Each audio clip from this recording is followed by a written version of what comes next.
Maguwang sa 2 anyos nga babaeng una nang ika-report nga gimulistiya sa bayot nga uyuan.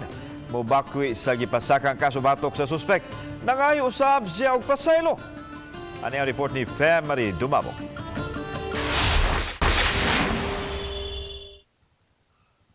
Personal nga mibisita sa GMA Regional TV kining 20 anyos nga maguwang sa biktima. Gusto niyang ipadangat ang iyang pagpangayo og pasaylo ngadto sa uyuan nga gitulong suspetsado kisa gitumbok nga ni molestya sa 2 anyos nga bata.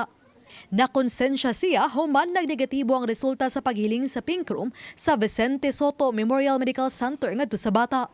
Negative man, walay nakita ang doktor sa pink room. So pasabot ani is wala may labti. Wala may labti. Wala may labti akong manghod. So nangailang ko pa saylo nimo kaya minong og sa mga tao nga katong sa barangay nga na kanang nahago mo. Apan gitataw sa kapulisan nga naa na sa piskalya ang desisyon kung ipasaka ba ang kaso sa korte o ibasura na lang. Ma'am, based sa katong result from the pink room, there is no possible pertinent injuries sa private part sa bata. Pero ang basis na to, yung first endorsement sa doktor nga may dunay possible sexual abuse ang bata.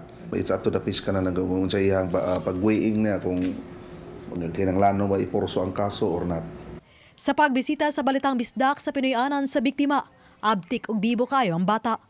Sa pangutana, kung na ba siya gipamati nga sakit siyang lawas, kini ang tubag. Ayayay. Asa man yayay di ay? Lagi. Ha? Lagi. Nganam na yayay? Away ko yung Ha? Away yung Giun sa man di ay? Away. Giun sa away?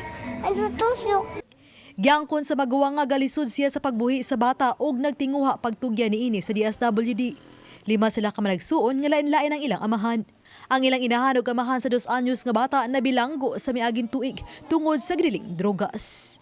Uban ni Cleofer Lumayag, ako si Marie Dumabok, Balitang Bisdak.